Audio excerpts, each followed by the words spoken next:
శ్రీ నారా చంద్రబాబు నాయుడు గారికి ఒక విజ్ఞప్తి చేస్తున్నాం. గతంలో ఆంధ్రప్రదేశ్ ప్రభుత్వ అధినేత వైఎస్ఆర్సీపీ నాయకులు జగన్మోహన్ రెడ్డి గారు ఆయన తాలూకా ఆలోచనలో రుషికొండలో, విశాఖపట్నం దగ్గర రుషికొండలో చాలా పెద్ద కట్టడాలని కట్టడం జరిగింది. ఈ సందర్భంగా మనం గుర్తు చేస్తున్నాం. అయితే ఆ కట్టడాల్లో రుషికొండ వచ్చామో విశాఖపట్నం సముద్ర తీరానికి తూర్పు భాగంలో ఉన్న అత్యంత ప్రాధాన్యత గల ప్రదేశం. ఆ ప్రదేశంలో పర్యావరణానికి సంబంధించి ఏవైతే green tribunal taluka rules and regulations ఉంటాయో అవన్నీ కూడా వైలేట్ చేస్తూ అనేక నిర్మాణ కార్యక్రమాలు జరిగినప్పటికీ ఈ రోజు కూడాను, ఆ రోజు కూడాను దీనికి దేనికోసమో నిర్మాణం చేశామో చెప్పే పరిస్థితిలో ఆనాడు ఆ ప్రభుత్వం లేకపోయినప్పుడు అనేక సందర్భాల్లో నారా చంద్రబాబు నాయుడు గారు ఆ పర్యటన చేస్తూ అధికారంలో లేనప్పుడు కూడాను ఆ రుషికొండ కోసం గౌరవ చంద్రబాబు నాయుడు గారు, అలాగే పవన్ కళ్యాణ్ గారు, అలాగే అనేక ప్రతిపక్ష పార్టీ నాయకులు కూడాను ఆ ప్రదేశాలకు వెళ్ళడం జరిగిందని సందర్భంగా మనం గుర్తు చేస్తున్నాం. అదేవిధంగా ఆ రుషికొండలో ఉన్న ఏవైతే దాదాపు 60 ఎకరాల విస్తీర్ణంలో ఉన్న కొండని కేవలం 9 ఎకరాల్లోనే ఆ ప్యాలెస్ నిర్మించడం జరిగిందని సందర్భంగా మనం గుర్తు చేస్తున్నాం. మిగతా ఎకరాలు ఎన్నైతే ఉన్నాయో ఆ ఎకరాలన్నీ కూడాను గ్రీన్ పార్క్ కోసమని, రోడ్ల కోసమని, అలాగే మిగతా కార్యక్రమాల కోసం చేపట్టినప్పుడు ఆ తర్వాత వచ్చిన పర్యావరణ పరిరక్షణకు సంబంధించి ఏవైతే కోర్టు కేసులు ఉన్నాయో వాళ్ళందరూ కూడాను దాన్ని బ్రేక్ చేయడము, అప్పటి నుండి ఇప్పుడు వరకు కూడాను అవి ఖాళీగానే ఉన్నాయని సందర్భంగా మనం గుర్తు చేస్తున్నాం. అలాగే మొన్న చంద్రబాబు నాయుడు గారు ముఖ్యమంత్రి అయిన తర్వాత, పవన్ కళ్యాణ్ గారు కూడాను ఉప ముఖ్యమంత్రి అయిన తర్వాత ఆ ప్రదేశాన్ని తనిఖీ చేసేటప్పుడు, ఆ బిల్డింగ్లన్నీ కూడాను చూసేటప్పుడు ఇక్కడ కట్టడాలనేవి దేనికి ఉపయోగించుకోవాలో అర్థం కాక ఇబ్బంది పడుతున్నాం. 540 కోట్ల రూపాయలు ప్రజాధనాన్ని, 450 కోట్ల ప్రజాధనాన్ని ఏ విధంగా ఉపయోగించాలనేది అర్థం కావట్లేదన్న ఒక ఆలోచనతోనే ఉన్నప్పుడు ఒక పక్క ఏదైతే వాళ్ళు ఫలానిది ఇగో ఇక్కడ సీఎం క్యాంప్ ఆఫీస్ కడుతున్నామని చెప్పి ధైర్యంగా చెప్పలేదు ఆ రోజు. అదేవిధంగా ఇక్కడ వచ్చి టూరిజం హబ్గా తయారు చేసి దీన్ని ఈ విధంగా చేస్తానంటే అంత స్థాయిలో ఉన్న వాళ్ళు ఇక్కడ అవకాశం ఉంటుందో లేదో తెలియదు.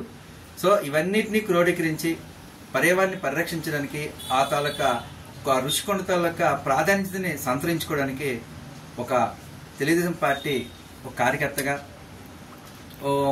ఎస్ఎస్ఎల్ జనరల్ సెక్రటరీగా రాష్ట్రానికి, అలాగే చీఫ్ నియోజకవర్గానికి అబ్జర్వర్ గాను ఇప్పుడు ఏదైతే చంద్రబాబు నాయుడు గారు సబ్ కమిటీ వేశారో ఆ సబ్ కమిటీకి, అలాగే చంద్రబాబు నాయుడు గారికి మేము ఒక రిప్రజెంటేషన్ నిన్న కలెక్టర్ గారి ద్వారా ఇవ్వడం జరిగింది. ఈ సందర్భంగా మేము గుర్తు చేస్తున్నాం.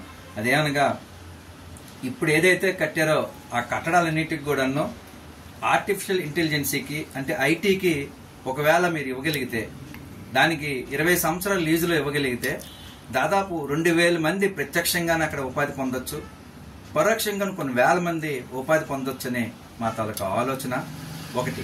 రెండోది, ఒకవేళ పర్యావరణానికి నష్టం జరుగుతున్నప్పుడు దాన్ని దృష్టిలో పెట్టుకునే గ్రీన్ ట్రిబ్యునల్ కోర్టు తాలూకా ఆదేశాలని అనుగుణంగా మరొక సూచన ఏదంటే, తూర్పు భాగంలో ఉన్న ఏదైతే మన విశాఖపట్నం ఉందో అది తీర ప్రాంతం అంతా కూడాను రక్షణ శాఖకు సంబంధించి ఐటమ్స్ అన్ని కూడాను అక్కడే కేంద్రీకృత ఉన్నాయని సందర్భంగా మనం గుర్తు చేస్తున్నాం.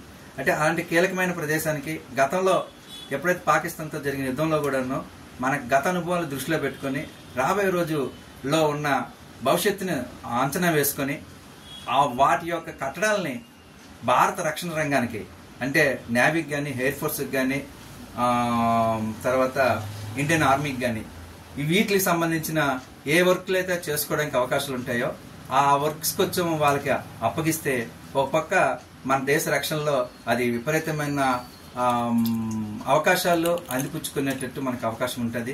ఎందుకంటే మనకి రక్షణ పరంగా మన దేశాన్ని మనం రక్షించుకోవాలా. ఇలాంటి కట్టడాలు ఉన్నప్పుడు సాధ్యమైనంత వరకు కూడా అవి వాడుకోవడానికి ఉపయోగించుకోవడానికి ప్రభుత్వాలు చూడాల్సిందిగా మేము విజ్ఞప్తి చేస్తున్నాం కేంద్ర రాష్ట్ర ప్రభుత్వాలకి. అదేవిధంగా మనకి ఆంధ్రప్రదేశ్ విడిపోయిన ఆంధ్రప్రదేశ్, తెలంగాణ ఆంధ్రప్రదేశ్ విడిపోయిన తర్వాత దక్షిణ భారతదేశంలో భారత రాష్ట్రపతి గారి పర్యటనలు అని ఎప్పుడు జరుగుతూ ఉంటాయి.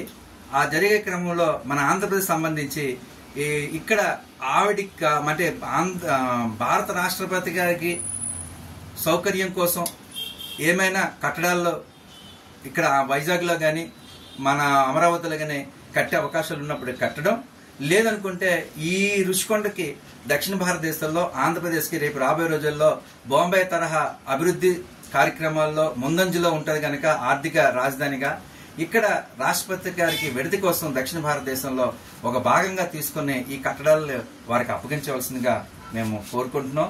అదేవిధంగా ఒకవేళ ఇప్పుడు ఏదైతే ఆంధ్రప్రదేశ్ టూరిజం డెవలప్మెంట్ ప్రోగ్రామ్ కింద తీసుకున్నారో ఇది ఆ స్థాయిలో దాన్ని యూటిలైజ్ చేయడం కష్టమనే ఒక ఆలోచన.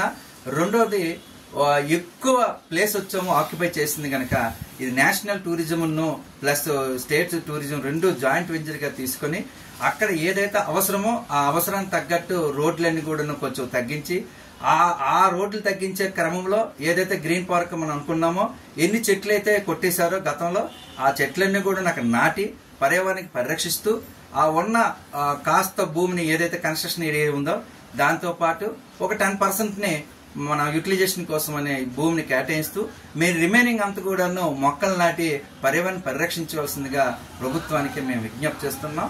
ఈ 4గింట్లో ఏది మీకు అవకాశం ఉన్నా అది చూడాల్సిందిగా కోరుకుంటున్నాం. అదేవిధంగా ఇంకా మంచి ప్రపోజల్స్ ఏవచ్చినా అవి పరిగణలోకి తీసుకొని ఆ కట్టడాలన్నీ కూడాను ఉపయోగించుకునే విధంగా ప్రభుత్వం ఉండాలని మేము మనస్ఫూర్తిగా కోరుకుంటున్నాం. ఎందుకంటే చంద్రబాబు నాయుడు గారు కూడాను శ్రీకాకుళం వచ్చినప్పుడు ఆయన వైజాగ్ రుషికొండ చూసిన తర్వాత ప్రజల నుంచి ఏవైనా వినతులు వస్తే ఆ వినతులు పరిశీలించి అందులో బెస్ట్ ఏదైతే అనుకుంటామో దాన్ని మేము ఇంప్లిమెంట్ చేయడానికి మేము ముందుకు వస్తామని చెప్పేసి ఆయన మాట ఇచ్చడం జరిగింది. అదేవిధంగా మేము రిప్రజెంటేషన్ తయారు చేసి గౌరవ కలెక్టర్ గారి ద్వారా శ్రీకాకుళం జిల్లా కలెక్టర్ గారి ద్వారా నిన్న జేసీ గారి ద్వారాను ఈ అప్లికేషన్ వచ్చామో రాష్ట్ర ప్రభుత్వానికి పంపించడం జరిగిందని ఈ సందర్భంగా మేము గుర్తు చేసుకుంటూ ఇంత కట్టడాన్ని ఏ విధమైన అంటే ఇలాంటి కట్టడాలని భవిష్యత్తులో ఏమైనా కట్టేటప్పుడు దేనికోసం కడతామన్నది ఒక ఐడియాతో కట్టాల్సిందిగా మేము విజ్ఞప్తి చేస్తున్నాం. అనివార్య కారణాలు ఇలాంటి కన్స్ట్రక్షన్స్ ఏమైనా ఉంటే వీటిల్లో వచ్చాము ఉపయోగించుకునే ప్రజాధనం దుర్వినియోగం కాకుండా 450 కోట్ల రూపాయలతో కట్టిన ఈ కట్టడాలని పరిరక్షించుకుంటూ భావితరాలకి ఏది అవసరమో దాన్ని ఇంప్లిమెంట్ చేయవలసిందిగా విజ్ఞప్తి చేస్తూ నాకు ఈ అవకాశం ఇచ్చిన మీకు ధన్యవాదాలు తెలియజేస్తున్నాను. Thank you.